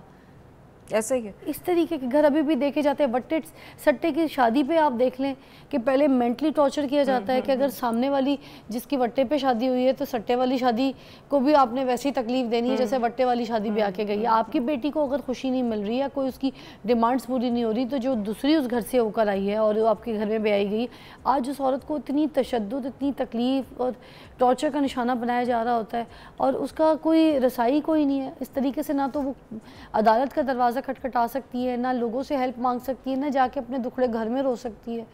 इसका क्या हल है फिर? आज ये तो रेशो भी बढ़ता जा रहा है, अभी भी ऐसा ही है। इस तरह के जितने भी मसाइल हैं, हमारी जो ट्रेडिशंस हैं, हमारे यहाँ बहुत सारे ऐसे रिवाज हैं जो फ़रोग पा रहे हैं, जैसे वनी वगैरह, ये सब कानून ने इस पर अब पाबंदी लग चुकी है। यानी आप किसी फ़ीमेल को किसी बदले सुलह के तौर पे नहीं दे सकते। सिमिलरली वटे सट्टे की शादियां हैं, हमारे यहाँ बहुत सारी ऐसी रसूमात हैं जो कि जिनका इस्लाम से कोई ताल्लुक़ नहीं है। बहरहाल ये सिर्फ हमारे कल्चर का एक हिस्सा बनी हुई हैं और इन पे कानून की पाबंदियां भी हैं। लेकिन बात सारी ये है कि हमारा माइंडसेट क्या है, हम अपनी बेटियों को बोझ क्यों समझते हैं। असल चीज़ ये है कि हमने अपनी जो रस्म व रिवाज है उनको फ़ौक़ियत देना शुरू कर दी, क्योंकि हम बहुत अरसा ग़ुलामी में रहे। इसका हमारा जियो पोलिटिकल बैकग्राउंड से भी बहुत गहरा ताल्लुक़ है। हमने अपने जो असल औरत की जो इज़्ज़त है, उसकी जो अहमियत है, वो इस्लाम ने जो दी है, उसको हमने कहीं पसे पुश्त अपनी तरबियतों में डाल दिया। अपनी तरबियत में उसको सामने नहीं रखा। एक शख्स जब अपनी बेटी को इज़्ज़त देगा, आपको मैं यहाँ दोबारा रिमाइंड करा दूँ, खुतबा हुज्जतुल विदा पे हुज़ूर सल्लल्लाहु अलैहि वसल्लम ने 3 दफ़ा औरत की तहफ़्फ़ुज़ और हिफाजत की ज़िम्मेदारी और उसका ख्याल रखने की तंबीह की थी कि औरतों का ख्याल रखना, ये 3 दफ़ा उन्होंने रिपीट किया। माशाल्लाह, क्या बात है जी। लेकिन इस चीज़ को हम लोग कहीं ना कहीं इसके मैंने जिस तरह पहले अर्ज़ किया, जियो पोलिटिकल इशूज़ की वजह से असल में हम चूँकि इंडिया के साथ हमारा पहले बिफ़ोर पार्टीशन हम लोग थे, तो हमारा एक कॉन्सेप्ट था इस्लाम का फ़र्क और उधर कन्यादान का कॉन्सेप्ट जो जहेज़ में बदल गया। सो जो जहेज़ की लानत आई वो हमारे एक अमेलगमेशन ऑफ कल्चर्स की वजह से आगे, इसका शरीयत से कोई ताल्लुक़ नहीं है। सो जहेज़ की वजह से हमारे यहाँ इतना डोमेस्टिक वायलेंस होता है, घरेलू तशद्दुद में ख़वातीन अक्सर मुसलसल इसका शिकार रहती हैं कि ये ब्याह के जब आई है ये लाई क्या है। मुसलसल उसको ये बातें एक वो सिर्फ फ़िज़िकल नहीं बल्कि उसको ज़हनी तशद्दुद के तौर पर सुननी पड़ती हैं और फिर वो आगे जाती हैं। Thank you so much Fatima ji, बहुत बहुत शुक्रिया आपका। एक न्यूज़ की ब्रेक है, हमें इसलिए ब्रेक पे भी जाना पड़ रहा है, वरना ये टॉपिक ऐसा है कि मुझे लगता है कि हमें अभी भी बहुत सी औरतों को जो है ना समझाने की और बिठा के उनकी काउंसलिंग करने की बहुत सख्त ज़रूरत है। मगर इस तरह के शोज़ हम और करते रहेंगे, आपको दोबारा मदू करेंगे। देखिए जी, औरत को आखिरी ये एक मैसेज मैं ज़रूर दूँगी आज की औरत को कि हम 2025 में दाखिल हो रहे हैं, उसके बावजूद हम जलील हो रहे हैं, हम ख्वार हो रहे हैं। हम अपने आप को अपने पैरों पे अगर हम खड़ा करें, अपने बच्चों को, अपनी बेटियों को इस तरह की तरबियत दें कि उनके अंदर इंडिपेंडेंट जो है वो होना छुड़वा दें, ख़त्म करवा दें मेंटली तौर पे। जो है जैसे हम किसी मर्द के डिपेंडेंट हो जाते हैं ना, वो ना हम इंडिपेंडेंट हो। हमें कमाना आए, चलना आए, दुनिया को फेस करना आए, अपने पैसे कमाना आए। आप किसी के डिपेंड नहीं रहेंगे। आप अपने जब मोहताज नहीं रहेंगे तो आप किसी से जलील नहीं होंगे। एक ब्रेक के बाद में welcome back, you watching morning with Fiza. नाज़रीन, आज हम बात करेंगे स्मोकिंग के ऊपर। ये जो स्मोकिंग बहुत ज़्यादा फैल गई है, हर किसी के हाथ में जो है ना ये जो 2 उंगलियां हैं इसमें ये सिगरेट फंसी हुई, सबके चेहरों के साथ लगी हुई। What is this? हर वक्त ये धुआंधार, ये अपने आप को बस पीते रहना सिगरेट और धुआं फैलाते रहना, अपने चेहरे के आगे से उड़ाते रहना। What is this? ये शायराना शक्लें बना के रख ली हैं, अपने लंग्स ख़राब कर दिए हैं, अपने फेफड़े ख़राब करके बिल्कुल अपनी सेहत ख़राब कर दी है, गले के जो हालात है वो इतने ख़राब हो गए हैं, आपके होंठ शक्ल चीज़ें सब कुछ इतनी ख़राब हो जाती है, काले हो जाते हैं लिप्स, सबके स्किन के जो पूरी एक टेक्सचर है वो ख़राब हो जाता है। मर्द तो मर्द, औरतें भी पीना शुरू हो गई हैं, पहले भी पी रही थी, अब तो बहुत ही ज़्यादा करेंगे। वेप भी बहुत ज़्यादा शुरू हो गई है। ये वेप, ये भी तो सिगरेट की फॉर्म है और ये भी बहुत नुकसानदेह है। इसके बारे में लोग कहते हैं कि वेप जो है नुकसानदेह नहीं है, वेप भी बहुत नुकसान। तो ये जो स्मोकिंग है ये जज्बाती और ये नफ्सियाती प्रॉब्लम्स, ये क्या है? ये सोबत की वजह से या फिर ये क्या है? ये किस वजह से शुरू होती है? ये कैसे एडिक्शन शुरू होती है? इस पर बात करने के लिए हमारे पास मौजूद है डॉक्टर फरिया नाज और एडिक्शन स्पेशलिस्ट एंड साइकोलॉजिस्ट हैं। थैंक यू फॉर कमिंग, बहुत बहुत शुक्रिया। क्या कहेंगी, ये जो एडिक्शन इतनी ज़्यादा हो गई है लोगों को, हर कोई स्मोकिंग की तरफ चल पड़ा है, औरतें भी बहुत ज़्यादा कर रही हैं, हर महफिल में जी टी पार्टीज़ लोगों की देखो तो गैदरिंग में मियाँ बीवी साथ पी रहे होते हैं बैठ के, और इसको ट्रेंड समझा जाता है, बड़ा हाई स्टाइल प्रोफाइल समझा जा रहा है। Why is that? बेसिकली अगर आप एडिक्शन की बात करें, अगर पर्टिकुलरली हम स्मोकिंग की बात करें तो स्मोकिंग तो आई थिंक ज़्यादातर लोग इसलिए भी पीना शुरू कर दिया उन्होंने कि because they think that it's a cool factor. I mean कि जब बैठ के 2-4 दोस्त बैठ के पी रहे होते हैं तो दे थिंक लाइक ना व्हेन दे आर स्मोकिंग तो actually they look cool, they look like एक तो थोड़ा सा डिफरेंट स्पेसिफिक अगर हम वर्ड यूज़ करें तो उसमें कि वो अटेंशन या अट्रैक्शन गेन करने के लिए दूसरे लोगों की। सो अगर हम एडिक्शन की बात करें तो एडिक्शन की तरफ पहुंचने से पहले बहुत सारे मराहल होते हैं। स्मोकिंग करना, इसमें मैं 4 चीज़ें मेंशन करूँगी। First is like if a person is smoking और वो एक नॉर्मल रेंज में सिगरेट पी रहा है, सो वो यूज़ में आ जाएगा। फिर उसके बाद होता ये है कि आपकी बॉडी में टॉलरेंस बिल्ड हो जाती है। लाइक जैसे आपकी बॉडी को पहले जहाँ पे 2 सिगरेट से आपका दिन में गुजारा हो जाता था, अब आपकी बॉडी रिक्वायर करिए 4 सिगरेट। उसके बाद इसे हम कहेंगे ओवर यूज़, एंड देन जब ओवर यूज़ से नेक्स्ट स्टेप पे हम जंप करते हैं वो है एब्यूज़। एब्यूज़ में क्या होगा, आपकी बॉडी को उससे भी ज़्यादा रिक्वायर्ड है सिगरेट। अब आप एब्यूज़ के बाद जो है ना वो फाइनली आप एडिक्शन में फॉल करते हैं, जहाँ पे अब आप काउंट ही नहीं कर पाते सिगरेट, अब आपका कंट्रोल ही नहीं है। सो इसमें मैं पहले मेंशन करना चाहूँगी कि एडिक्शन की अगर हम डेफिनेशन, अगर हम इसे डिफ़ाइन ही करें तो कोई ऐसी चीज़ कि जो आप करते रहें और वो उससे आप ओवरडू करना शुरू कर दें और उसके ऊपर से आपका कंट्रोल ख़त्म हो जाए। Basically that's what we call addiction. अच्छा, और इसके नुकसानात का भी सबको इल्म है कि अगर स्मोकिंग करेंगे तो ये डैमेजेस हमारे साथ होंगे, हमारी बॉडी के साथ होंगे, मगर उसके बावजूद इसको रोकते नहीं हैं, इसकी एडिक्शन को जो है बल्कि बरकरार रखते हैं, बढ़ा देते हैं। इसमें एक चीज़ ये है कि psychologically we are in denial. जैसे sugar it's a poison, we all know, चीनी ये भी हमारे लिए ख़तरनाक है, बट लेकिन हमें क्योंकि हम डिनाइल में हम कहते हैं कि नहीं नहीं नहीं कोई इतना खास फ़र्क नहीं पड़ता, जो है ना वो हम पी लेते हैं, खा लेते हैं, हम मीठा खा भी लेते हैं, हम चीनी को हर फॉर्म में यूज़ भी कर लेते हैं। जैसे कैफ़ीन है वो भी हमारे लिए ख़तरनाक है, लेकिन हम अपने आप को डिनाइल में रखते हैं कि नहीं नहीं नहीं ये कोई इतनी बड़ी बात नहीं है, it's not a big deal at all, कोई नहीं ठीक है, कोई मसला नहीं। अगर मैं चीनी पीती हूँ या फिर मैं कैफ़ीन का इस्तेमाल करती हूँ तो और भी तो बहुत सारे लोग करते हैं, दे आर स्टिल अलाइव, तो मुझे भी कोई मसला नहीं होगा। बट द पॉइंट इज़ कि हमें उस डिनाइल से बाहर आने की ज़रूरत है कि नहीं ऐसा नहीं है, जो जिन चीज़ों से हमारी जो सेहत है ख़राब होती है उनसे वो होनी है, नो मैटर लाइक कि आप उसको कम क्वांटिटी में आप इस्तेमाल करें या फिर आप उसे ज़्यादा क्वांटिटी में इस्तेमाल करें। अच्छा, माशरती और घरेलू ज़िंदगी पर स्मोकिंग के एडिक्शन के क्या असरात मरतब होते हैं, ये भी देखने वालों को ज़रा बताइएगा। उसमें फिज़ा हमारी ज़िंदगी के 4 एस्पेक्ट होते हैं। जैसे हमारी ज़िंदगी के हमारी पर्सनल लाइफ हो गई, हमारी सोशल लाइफ हो गई, हमारी ऑक्यूपेशनल लाइफ हो गई। सो हाँ, हम जो इन जैसे एंड हमारी जैसे एक वो जो आप बात करते हैं कि ज़िंदगी के जो डिफरेंट एरियाज़ हैं ये किस तरह से इनके ऊपर असर कैसे होता है कि जैसे अगर एक बंदा एडिक्शन में है ना, फॉर एग्जांपल, या फिर इवन वो ओवर यूज़ कर रहा है या अब्यूज़ ही कर रहा है, तो आहिस्ता आहिस्ता ना कट ऑफ होना शुरू हो जाता है। उसकी लाइफ में ये जो 4 एरियाज़ है ना, वो डिसफंक्शनल होना शुरू हो जाता है। मतलब ये कब पता चलता है कि मुझे एडिक्शन हो गई है? देखिए, उसमें सबसे पहली बात तो ये स्टाइल में शुरू करते हैं ना बच्चे। एग्जैक्टली, आपका बिहेवियर ऑकवर्ड होना शुरू हो जाता है। आपके बिहेवियर, आपकी थॉट्स, आप साइकोसिस में जाना शुरू कर देते हैं। साइकोसिस basically when you are away from reality, कि आप ऐसी हरकतें, आप ऐसी बातें करना शुरू कर देते हैं, they don't make any sense. आपने देखा होगा अपने इर्द गिर्द लोग, the people, I have come across so many people like, कि जो जब बात करते हैं तो they don't make any sense, and then अंदाज़ा होता है कि नहीं, ये they are not like in their senses, they are saying something. अच्छा, गुफ्तगू को तवील भी करके बात करते हैं और वो पॉजेज ऐसे लेते हैं जैसे एक्टिंग में हमारे तलत हुसैन साहब पॉजेज लेते थे, खूबसूरत पॉजेस, तो वो इस तरह के लंबे पॉज में बात करेंगे, ये फलां। उस बात का मकसद कुछ नहीं है, सर पैर कुछ नहीं होती है, वो कहते हैं ना कि वो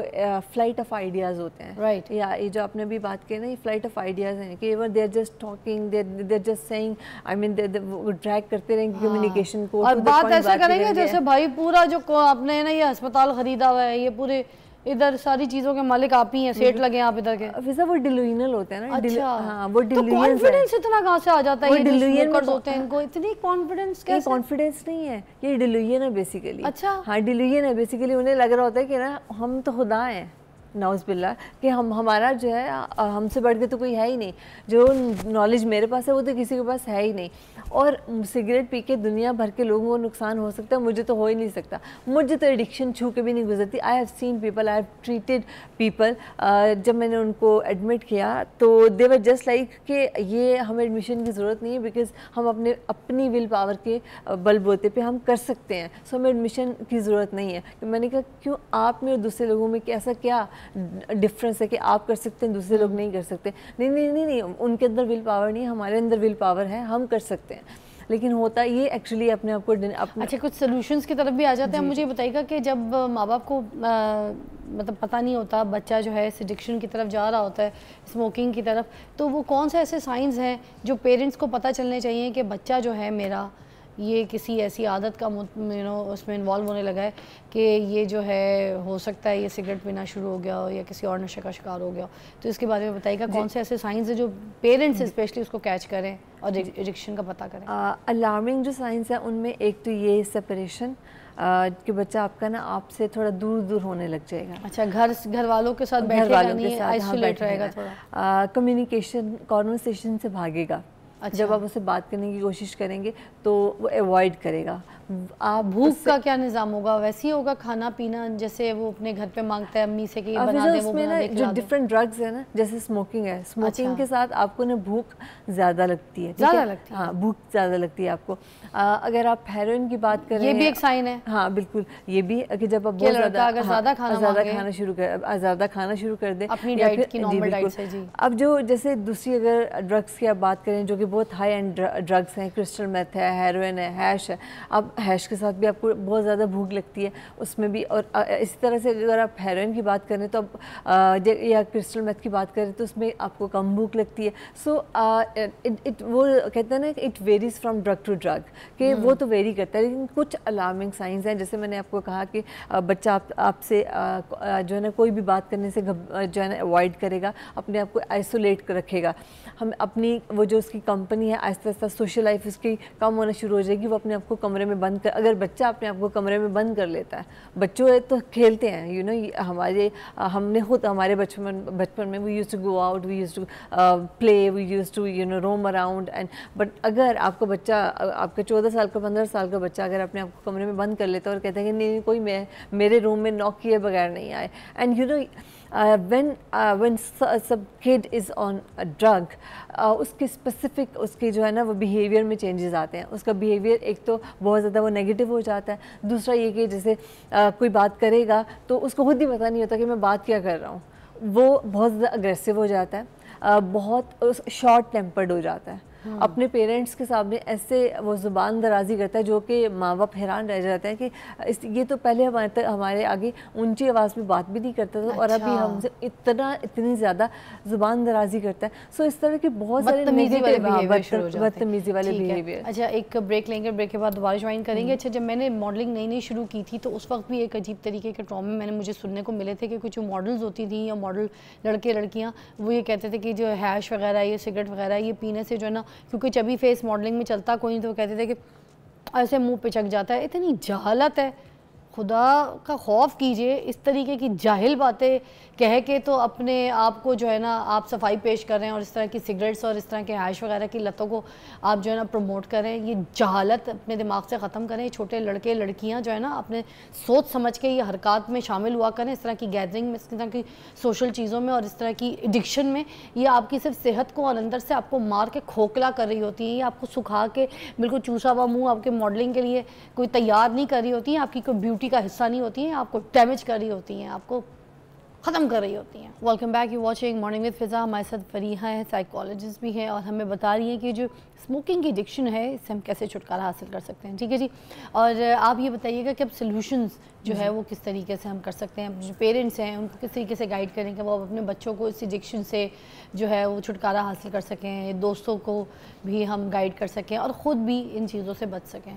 उसमें फ़िज़ा एक चीज़ बहुत इम्पॉर्टेंट है कि ना इस चीज़ को आइडेंटिफाई करना कि ना आपके क्या आपको कोई जो है ना हेल्प एक्सटर्नल हेल्प की ज़रूरत है या फिर आप अपने विल पावर की बेस के ऊपर उससे छुटकारा पा सकते हैं। जैसे कुछ लोगों की विल पावर होती भी है and they use will power and वो अपनी विल पावर को ही यूज़ करके तो स्मोकिंग या फिर किसी भी ड्रग से, लेकिन वो हाँ इसमें एक लिमिटेशन है कि अगर आप सिर्फ यूज़ करें या फिर ओवर यूज़ करें तो आपके पास मार्जिन है कि आप अपनी विल पावर को यूज़ करके उससे छुटकारा हासिल कर सकते हैं। लेकिन the moment you enter into abusing and when you once you become addict या फिर आप अल्कोहलिक बन जाते हैं या फिर आप स्मोकिंग में आप एडिक्शन में फॉल कर जाते हैं, then it becomes impossible for you to use your will power and get rid of your addiction. उसके लिए फिर आपको एक्सटर्नल हेल्प चाहिए होती है। पाकिस्तान में आज से अगर 10 साल पहले की मैं बात करूं तो तब इतनी ना तो अवेयरनेस थी ना ही इतने इंस्टीट्यूशंस थे, लेकिन अब आपको हर आई थिंक हर जो है ना वो जगह पे आपको मिलते हैं इंस्टीट्यूशंस जैसे जो कि एडिक्शन को डील करते हैं, जो कि एडिक्शन को ट्रीट करते हैं। So basically you need proper structured environment जहाँ पे आपको मेडिकेशन के साथ साथ आपको प्रॉपर जो है ना जी you want to say something. अच्छा, मैं ये पूछना चाहिए थी कि एक बंदा है वो 14-15 साल से जो है ना एडिक्टेड है दिस सिगरेट स्मोकिंग से, अब वो छोड़ने पे जब आएगा तो क्या उसकी बॉडी भी उसके साथ रिएक्ट करेगी? उसको कोई लथार्जिक, कोई और परेशानियाँ, कोई ट्रॉमा, ये सारी चीज़ों का बिल्कुल सामना करना पड़ेगा? वो फिर छोड़ेगा कैसे? नहीं उसको जो है ना इतने इंटेंस विड्रॉल्स होते हैं Fiza once you are in addiction, तो जब आप छोड़ते हैं ना तो क्योंकि आपके जिस्म को उसकी आदत हो चुकी होती है, एकदम से जब आप उसे छोड़ते हैं ना तो आपकी बॉडी रिएक्ट करती है, उसमें डायरिया, उसमें जो है ना वो वॉमिटिंग, उसमें नोज़िया, उसमें नाक से ब्लीडिंग हो रही है, उसमें रातों को आप काम शिवरिंग, ठंड लग रही है। ऐसे आई हैव सीन पेशेंट्स कि जो ज़मीन के ऊपर लेट के धाड़े मार मार के मांग रहे होते हैं कि अल्लाह ताला मेरी जान ले ले पर मुझे इस अजाब से बाहर निकाल। It's so painful, it's so difficult, that's why. तो इनकी कोई ऐसी मेडिसिन नहीं होती हैं? पर फिज़ा हमारे यहाँ पे एक टैबू भी तो है। हाँ। जब आप अपने बच्चे को किसी इंस्टीट्यूट में लेके जाते हैं और आप उन्हें बताते हैं कि हमें ट्रीटमेंट की ज़रूरत है, तो अगर वही बात लीक हो जाती है, आपकी रिलेटिव्स में किसी को पता चल जाता है उसके बारे में, तो वो कह देते हैं कि इनका बच्चा तो पागल है, इनके बच्चा तो नशा करता है, वो तो ख़राब है, आगे जाके शादी में प्रॉब्लम। और अब तो लड़कियाँ भी जैसे लड़के करते हैं वैसे ही लड़कियाँ भी ड्रग्स करती हैं। सो माँ बाप इसलिए भी उनको ट्रीटमेंट के लिए नहीं लेके जाते कि कल को उनकी शादी में रुकावट होगी, कल को कोई लोग जो हैं उनके बारे में तरह तरह की बातें बनाएंगे। सो जो ट्रीटमेंट है वो इसी वजह से मैं कह रही हूँ कि एक स्ट्रक्चर्ड प्रोग्राम होता है जो जितने भी इंस्टीट्यूशंस जो कि ट्रीट कर रहे हैं पेशेंट्स। ऐसे कोई रिहैब प्लान्स नहीं है, कोई ऐसे? बिल्कुल है, रिहैब सेंटर्स हैं जहाँ पे स्मोकिंग छुड़वाने के लिए जो है वो मदद करवाई जाती हो? है लाहौर में ही इस वक्त मेरे ख्याल से 20 to 25 रिहैब सेंटर्स हैं जो कि ये ट्रीटमेंट जो है ना प्रोवाइड कर रहे हैं, जहाँ पे आपको मेडिसिन की हेल्प और साथ आपको ट्रीटमेंट महंगा भी तो बहुत होता है, ये भी तो देखिए, इट्स वेरी एक्सपेंसिव। 1.5 लाख रुपए कहाँ से भाई जो गरीब बंदा वो लेकर आएगा? ये और अच्छे पे चले जाए तो 3-4 लाख रुपए हो जाता है। It's very expensive to be very honest, because I worked with one of the best institution in world and it's in Lahore, जो अमेरिका में है, हेजल्डन। सो उसी को फॉलो करके तो यहाँ पे वो इंस्टीट्यूशन बनाया गया। And to be very honest कि आई हैव सीन पेरेंट्स कि जो आते हैं और वो दाढ़े मार मार के रोते हैं because they don't have money, they can't afford। Pakistan में क्या पता गरीब के लिए कुछ नहीं है, उसकी कोई मदद नहीं है उसमें। ऑब्वियसली देखिए, जैसे आप बैठी हैं, आप मैसेज कर और इतने लोग आपको देख रहे हैं, किसी न किसी, अब पीपल हैव मनी। अगर हम जाके 50,000 का ऐलान तो से खाना खा सकते हैं, तो आई थिंक वही 50,000 हम किसी की मदद भी तो कर सकते हैं। इट्स जस्ट लाइक ये कि ये हमें रियलाइज़ करने की ज़रूरत है कि the people who have money, who can use money, who can make good use of money, I think उनको ये सोचने की ज़रूरत है कि जो लोग जो बच्चे इस ट्रैप में आ जाते हैं।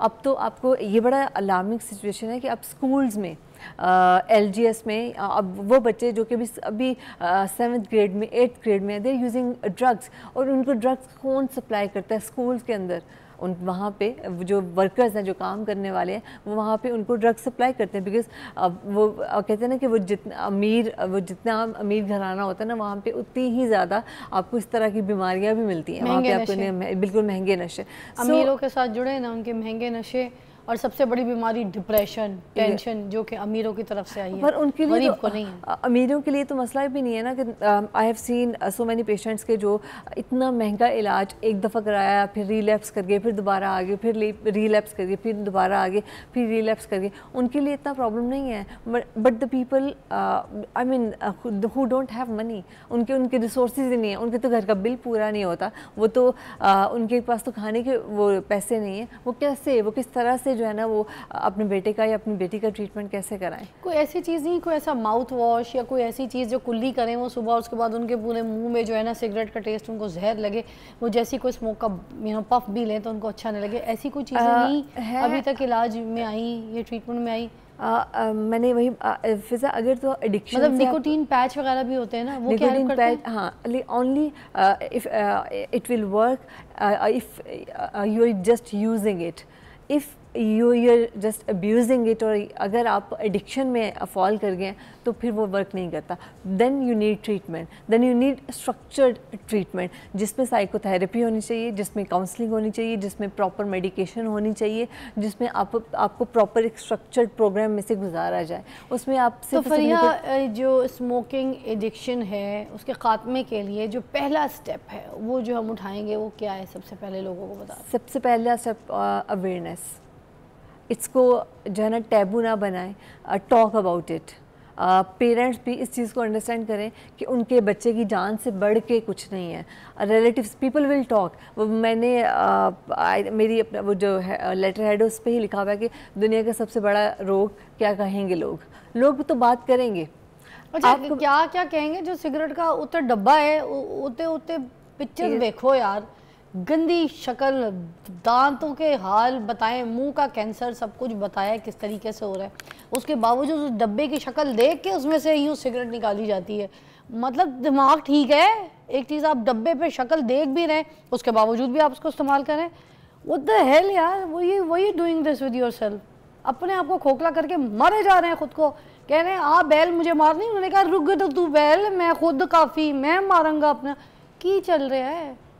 देखिए एडिक्शन, ये जो इतनी गंदी सिगरेट की और बाकी ये हैश वगैरह और जिसके जो भी ये जो वेप वगैरह है, जो इसके फॉर्म्स हैं, मैं आपको साफ ये बात बता दूं, अपनी ज़िंदगी से उसको निकालें। ये गंदा नशा है, ये एक बुराई है, ये कोई अच्छाई नहीं है। कोई भी आपको कहीं पे भी कोई सिगरेट पीता हुआ दिखता है, इस बात को दिमाग में बिठा लीजिए, गंदा नशा है।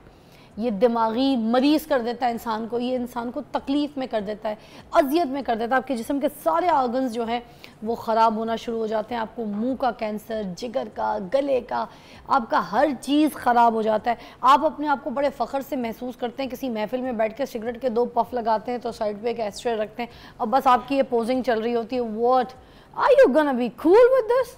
You are not gonna be cool any more. You're gonna look fool afterward if you're gonna use this smoking things and all. This cigarette addictions, this you have to just go away with this. आपके साथ नहीं चलेगी है. I just want to add one thing here कि cigarette एक pathway बना देता है आपके लिए दूसरी ड्रग्स को इस्तेमाल करने के लिए. अब जो पहले आपको जो बज़ आपको सिगरेट से मिलता है ना, अब आपको वो बज़ सिगरेट से नहीं मिलता. अब आपको हैश चाहिए, क्योंकि अब आपको वो बज़ हैश से मिलेगा. कुछ अरसे तक हैश इस्तेमाल करने के बाद अब वो आपको बस हैश से भी नहीं मिलता. अब आपको डोपामिन रश के लिए अब आपको हेरोइन चाहिए. हेरोइन 99.9% एडिक्टिव है, क्योंकि हर चीज़ का लेवल ऊपर बढ़ाने के लिए और टॉलरेंस में होगी है ना. जैसे वो कहते हैं ना, भूख और नींद आपकी अपने कंट्रोल में होती है कि ऐसे तो बढ़ती जाती है. ड्रग्स के साथ भी ऐसे ही होता है कि आपको वो बज़ नहीं मिलता, आपको वो डोपामिन रश नहीं मिलता उतनी क्वांटिटी से. आप क्वांटिटी बढ़ाते जाते हैं, आप ड्रग चेंज करते जाते हैं, और इसी तरह से आप अपनी ज़िंदगी के हर एरिया में डिसफंक्शनल होते जाते हैं. जो सिगरेट का नशा लेगा उसके बाद उसको लेवल ऊपर बोतलों का नशा चाहिए. हर तरीके से किसी न किसी हराम नशे का शिकार होंगे और अपनी ज़िंदगी को खोखला और ख़राब करेंगे. खुदा के लिए इस नशे से बचिए, अपने आप को बचाइए. और आप ये जो घर में अपना माहौल बना के बैठते हैं ना, कि बच्चे छोटे छोटे बैठे हुए हैं, बेटियाँ बैठी हुई हैं, तो आप लोग अपने उनके सामने बैठ के लाउंज में सिगरेटें पी रहे होते हैं अपने बेटा बेटी के सामने, तो ये घर का कोई अच्छा माहौल नहीं है. अगर आप बहुत ख़ानदानी हैं और बड़े अच्छे हैं, बड़े शरीफ हैं, तो आपने अपने घर में अच्छे बच्चों को भी अच्छा माहौल दिखाना है. ये नहीं कि बाप बाहर खड़े हुए सिगरेट पी रहा है, टेरेस में खड़े हुए सिगरेट पी रहा है, कमरे में सिगरेट पी रहे हैं, बीवियाँ तंग, घर वाले तंग, पर्दों में बदबू, चादरों में बदबू, घर में बदबू, कपड़ों में बदबू. आप बड़े खुशबूदार लगते हैं, आपको लगता है कि आपकी बेगमात आप लोग के पास बड़ा इर्द गिर्द घूम के जो है ना वो अंजुमन वाला डांस करेंगी और आप सुल्तान राही बन के फिर आप परफॉर्म कर रहे होंगे. प्लीज़ फॉर गॉड सेक, अपनी बेगमात के लिए तो हर वक्त ये बोल रहे होते हैं कि इस्लाम ने ये कहा है साफ़ रहो, इस्लाम ने ये कहा है कि बुरखे को भी साफ़ करो, इस्लाम ने ये कहा है कि मियाँ है तो सच बन के रहो. तो मियाँ सुबह शाम घर बैठ के जो सिगरेट फूंक रहा है, इतनी गंदी बदबूएं आ रही हैं मियाँ के पास से, मुंह से बदबू. सबसे पहली बात तो आपका मुंह सड़ रहा होता है, ठीक है. किसी के साथ बात करते हैं तो आप लोग की जहरीली गंदी बदबू जो है मुँह से भपके मार रहे होते हैं. तो is that your life? Is that your class? ये आप बहुत क्लासी बन के घूम रहे हैं. Sorry to say, this is no class, this is low class. तो औरतों को बकवास करना छोड़ें, खुद अपनी जो है ना हालत को ठीक करें. हमारा आज का माशरे का जो मर्द है वो गंदा हो गया है, और सफाई निस्फ ईमान है. तो सफाई में आपका मुंह, कपड़े, जिस्म, आपके हाथों से बदबू आ रही होती है. छोटे छोटे बच्चों को आप गोद में उठा रहे हैं, ठीक है, अपने घर के ही बच्चों को उठा रहे हैं उस बदबू वाले हाथों से. साफ़ सुथरा बच्चा, माँ नहला धुला के पाउडर शॉडर उसको फिर उठा के चूम रहे. व्हाट इज़ दिस यार? गंदी चीज़ें. बच्चों के सामने बैठ के सिगरेट पी रहे हैं, माँ बाप के सामने पी रहे हैं, ये चीज़ें. एंड हिफिज़ा, आपने देखा है कि वेस्ट में लोग क्वेश्चन करते हैं. मेरे गुस्से के बाद टाइम ख़त्म हो गया. आपने काफ़ी अच्छी रहनुमाई की है, मगर हम आपको दोबारा बुलाते रहेंगे. Thank you so much Fariha. मुझे कभी कभी गुस्सा भी आ जाता है इन चीज़ों पे, मगर मैं हूँ प्यार वाली. मेरे भाई जो है समझ गए होंगे कि मैं प्यार से समझाने की भी कोशिश कर रही हूँ, और मैं नाराज़गी भी दिखा रही हूँ कि प्लीज़ मैं नाराज़ नहीं होना चाहती. आप मेरे जितने भी भाई हैं वो प्लीज़ सिगरेट ना पिए, और मेरी बहनें भी इसकी आदी ना बने कि अगर मियाँ पी रहा है तो हमने भी पीना है, या फिर कॉलेज स्कूल में जो ट्रेंड शुरू हो गया इसकी सोबत से दूर ही जाए. Welcome back, you watching morning with Fiza. नाज़रीन, ज़बरदस्त स्टोरी है मेरे पास, और मैं आपको बताऊं, जैसे मैं कहती हूँ ना, मैं लोगों को मोटिवेशन देने की कोशिश करती हूँ किसी भी बात से, किसी भी मैसेज से, या कोई ऐसी कहानी सुना के. मुझे कुछ लोग ये भी कह रहे होते हैं कि मैं आम लोगों को क्यों बुलाती हूँ. एक्सक्यूज़ मी, हम ख़ास नहीं हैं, ख़ास तो ये लोग हैं जिनको मैंने बुलाया है. अब आप सुनेंगे इनकी कहानी, इनकी ज़ुबानी, तो आप यही कहेंगे कि वाकई ये आम नहीं है, ये ख़ास से भी ख़ास हैं. मेरे पास मौजूद हैं फबीहा बुशरा, और उनके साथ हैं उनके भाई भी. इनका नाम क्या है? मोहम्मद अहमद. मोहम्मद अहमद. ओके, माशाल्लाह. ये दोनों भाई बहन हैं और इनकी कहानी, इनकी ज़ुबानी सुनते. आप बताइएगा कि फबीहा क्या करी है आप, अपने फादर की जो मदद करी है, ज़रा वो कहानी अपनी पूरी लोगों तक सुनाइए, बताइए अपने बारे में. मेरा नाम फबीहा बुशरा है और मैंने फ़ैशन डिज़ाइनिंग कंप्लीट किया पॉलीटेक्निकल कॉलेज से. अभी मैंने यूनिवर्सिटी स्टार्ट करनी है, लेकिन ज़रा क्विट किया है क्योंकि मैंने बिज़नेस करना था। और मेरा एक अपना फूड स्टॉल है, एलडीए कॉम्प्लेक्स है, उसके बिल्कुल पीछे जौहर टाउन में। अच्छा, तो वहाँ पर आपने अपना स्टॉल बनाया है, बिजनेस कर रही हैं? जी। इतनी छोटी सी हैं और आपने बिजनेस शुरू कर दिया, कितना टाइम हुआ आपको? 8-9 मंथ। अच्छा, अब बाबा के साथ मिलके कर रही हैं? जी। आइडिया कैसे आया कि स्टॉल लगाना है खाने पीने का? इसके पीछे ज़रा बहुत अच्छी स्टोरी है। असल में ये है अल्लाह ताला की सिफ़त है खाना देने की या फिर पेट भरने की। तो मैंने वो चीज़ वहाँ से पिक की थी, क्योंकि एक तो आप एक भूखे का पेट भरेंगे तो उससे आपको एक तो सवाब भी मिलता है, दूसरी बात ये कि आपकी अपनी अर्निंग भी हो सकती है। तो मैंने अर्निंग के लिए भी और किसी की पेट भरने के लिए भी एक ज़रिया लिया था। वैसे भी 3 कामों में तो अल्लाह ताला वैसी बरकत बहुत ज़्यादा डालता है। एक है खाने का बिजनेस, एक है कपड़ों का बिजनेस और तीसरा मकान, छत। ऐसे ही है, इन तीनों कामों में बड़ी बरकत डालता है अल्लाह ताला। तो आप बताइए, फिर आपको जब स्टार्ट आपने किया तो कोई मुश्किलात का सामना करना पड़ा? बीइंग अ गर्ल, आपको लोगों ने कोई तंग किया, बोला नहीं भाई ख़ानदान की लड़की है, ये नहीं जाएगी, बाप को क्यों सपोर्ट करेगी, स्टॉल क्यों लगाएगी, ऐसी बातें घर से पहले शुरू हो जाती है ना? नहीं, मुझे घर से ऐसा कुछ नहीं मिला। मैं आपकी स्टॉल की वीडियो चलवा रहे हैं हम, ताकि लोग देख सकें और स्टॉल पे जाए भी खाना खाने के लिए, ठीक है? अच्छा, फिर जब घर से निकली तो क्या कोई घर वालों ने सपोर्ट किया आपको? मुझे घर से ही सपोर्ट मिला है। और दूसरी बात ये कि मैं कोई middle class, lower middle class से ताल्लुक़ नहीं रखती। मेरा एक बहुत अच्छा बैकग्राउंड है, मुझे कोई रोक टोक करने वाला नहीं है। ख़ासकर मेरे फादर जो हैं वो बहुत सपोर्ट करने वाले हैं। तो जब मैंने और मेरे बाबा ने ये चीज़ सोची कि हम लोग एक फूड वैन स्टार्ट करते हैं, तो हमारा ये था कि हमें कोई मतलब कि मुझे कोई रोक टोक नहीं है ना, तो मैं कर सकती हूँ।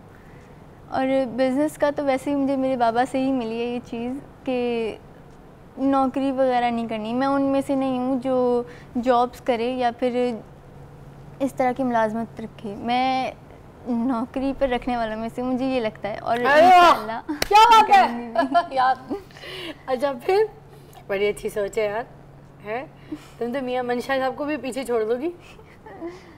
बस इंशाल्लाह कामयाबी मिलेगी और इरादे बड़े बुलंद हैं। इरादे। अच्छा, भाई भी बहुत छोटे हैं, 15 साल के हैं, उसको भी साथ अपने इन्वॉल्व किया आपने? जी, उसका ज़रा कुछ इस उम्र में तो लड़के खेलते कूदते हैं, दोस्ती यारी में क्रिकेट है, बाहर फुटबॉल खेल रहे होते हैं या फिर बैठक लगा के कहीं ना कहीं बैठे होते हैं, तो उसको भी काम पे लगा दिया साथ साथ, है? हाँ जी, उसका असल में मसला ये है कि मैं अकेली हूँ तो मेरे साथ कोई हो। बाबा ज़्यादातर नहीं होते हैं, वो काम के लिए चले जाते हैं बाहर। मतलब कि कोई चीज़ कम पड़ जाए तो मेरे साथ मैं अकेले हैंडल नहीं कर सकती, तो इसलिए उसको भी साथ में हमने मिला लिया। अच्छा, जब आप वहाँ पे होती हैं, आप अपने स्टॉल पे होती हैं, वीडियो चल भी रही है, देख रही हूँ मैं।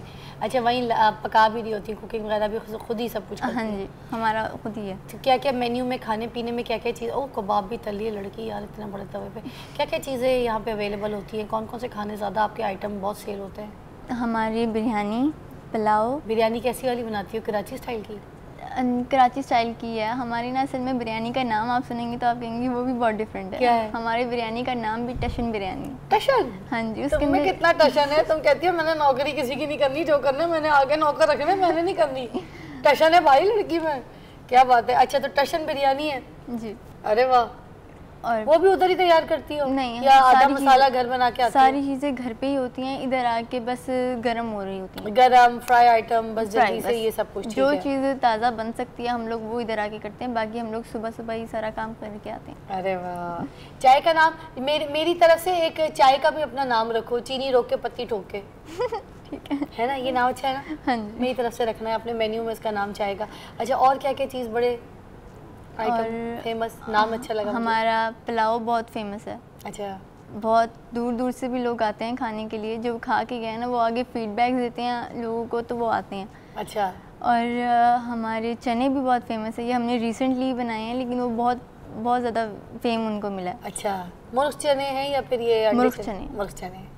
तो कितने बजे से स्टॉल लगा के बैठ जाती हो? नाश्ते के टाइम से चलता है क्या? नहीं, असल में हम लोग उठे होते हैं फजर टाइम के, तो उसके बाद हम लोगों को स्टॉल पर पहुंचने में काफ़ी टाइम लग जाता है, हम लोग 9 बजे तक पहुंच जाते हैं। अच्छा, ज़्यादा जल्दी नहीं हम लोग कर सकते क्योंकि हमने अपनी तैयारी भी पूरी करनी होती है, तो और हम चीज़ें लोग भी फ्रेश लेके जानी होती हाँ हैं। जी, तो हम लोग 9 बजे तक पहुंच जाते हैं और शाम 6 बजे तक बस ख़त्म। अच्छा, तो ये इसी जगह पे खड़ी होती है जहाँ पे आपने स्टॉल ये लगाया हुआ है, जहाँ वीडियो में दिखा रहे हैं। हाँ जगह बताइएगा, नाम बताइए ताकि लोग जाएं आपके पास खाने के लिए। LDA प्लाज़ा जौहर टाउन, उसके बैक पर है, फेस मेरे ख्याल से D ब्लॉक है। डी ब्लॉक है? D2। अहमद, डी ब्लॉक है? शायद है ये- डी है जी, हाँ डी है, हमने कंफर्म किया कि हमारी टीम भी गई है, काके आई है। अच्छा चले जी, ये तो बड़ा अच्छा काम है। और देखिए मैं आपको एक बात बताती हूँ, तो साहिबे ऐसे फैमिली से थी और इन्होंने बिज़नेस स्टार्ट किया, और ये कोई इतनी लागत नहीं लगता जो चीज़ है। जैसे मैं एक प्रोग्राम में आज यही बात करी थी कि जो आज की बेटी है, जब मैं डोमेस्टिक वायलेंस के ऊपर बात करी थी कि हमने अपनी औलाद को जो है ऐसी तरबियत देनी है कि तालीम देनी है साथ साथ, मगर उसको उसके पैरों पे खड़ा करना है। अब ये छोटी सी बच्ची है, देखें इसने अपना बिज़नेस भी स्टार्ट कर लिया, खुद एफर्ट करिए, खुद काम करिए। तो एक बात तो ये क्लियर है कि जितनी जल्दी आप अपना बिज़नेस शुरू करेंगे उतना ही अच्छा है, क्योंकि कामयाबी आपके कदम बहुत जल्दी चूमेगी। और जितना लेट आप अपना कारोबार शुरू करेंगे उतना ही आपको रिजल्ट एंड बुढ़ापे में मिलेगा, तो और मेहनत भी ज़्यादा करनी पड़ेगी। तो वाई नॉट जो चीज़ करनी है तो वो पहले से करके अपने आप को स्टैब्लिश कर लें।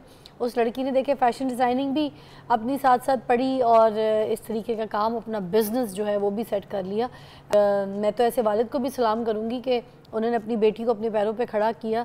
आज के दौर में औरत का इंडिपेंडेंट होना बहुत ज़रूरी है। एक ब्रेक लेंगे, ब्रेक के बाद हम बात करेंगे, हम ये पूछेंगे कि जब ये खड़ी होती हैं स्टॉल पे और लोग आते हैं तो क्या कोई ताने मारता है, कोई बोलता है, कोई हंसता है, कोई तंग करता है कि यार ये लड़की होके क्यों तुम यहाँ पे काम करी हो। फबीहा मेरे साथ मौजूद हैं। ब्रेक में भी मैं इनसे बातें कर रही थी, मैं तो खुद इनसे बड़ा कुछ सीख रही थी। देखा जाए तो मैं तो खुद एक नौकरी करती हूँ और नौकरी से पैसा कमा रही होती हूँ, ये मेरे से बेहतर है। तो ये जो नौकरी करके जो इसने टेक्सटाइल पढ़ के तो नौकरी जो करनी है 25,000 रुपये इसको या 20,000 रुपये इसको महीने की नौकरी मिलनी है, तो ये अपना बिज़नेस करके तो लाखों कमा रही है माशाल्लाह। अभी हम बात कर रहे थे, कहती है कि 20,000 रुपये 25,000 रुपये तो मैं ऐसे उठा लेती हूँ, सेल कर लेती हूँ अपना रोज़ का, और अच्छे बुरे हालात हों तब भी मैं 15, 18, 17 उठा ही लेती हूँ। तो आप मंथली हिसाब लगा दें अपना बिज़नेस छोटी सी उम्र में करके तो कितना कमा रही है वो, तो किसी की नौकरी करके क्या करेगी। तो मेरे से भी बेहतर है, आपसे भी बेहतर है, शर्म करें, आपसे भी बेहतर है, मैं भी शर्म करूँ। ये जो मोटिवेशन है आपको कैसे आया यार कि कैसे छोटी सी उम्र में अपने काम करना है और वो भी बिज़नेस करना है यार। A business woman, what a class यार, I like it, cool girl. Tell me how you got the idea, ये मोटिवेशन कैसे आई, सब कुछ किसने पुश किया? बाबा ने। बाबा ने। और दूसरा 4 बहनें आपकी, ये भी बताइएगा, बीच में मैं बात ये स्किप कर गई। 4 बहनें, और चारों में जो है सबसे बड़ी जो है वो क्या कर रही है? मैं 4, मेरी टोटल 4 बहनें हैं, मुझे मिला के मैं चौथे नंबर पे हूँ और सबसे छोटी मेरा है एक भाई ये? है। हाँ। मेरी सबसे बड़ी बहन ने इंटर किया हुआ है, मेरी सेकंड वो सिस्टर आगे इसलिए नहीं पढ़ सकी, उसकी आंखों के नीचे स्वेलिंग हो जाती है, वो उसका सीवियर मसला है। अच्छा, दूसरी? सेकंड सिस्टर मेरी इस्लामिक स्टडीज़ कर रही है पंजाब यूनिवर्सिटी से, वाह। और थर्ड मेरी सिस्टर जो है वो IT कर रही है। वाह, ज़बरदस्त, तीनों यूनिवर्सिटीज़ की है कहानी।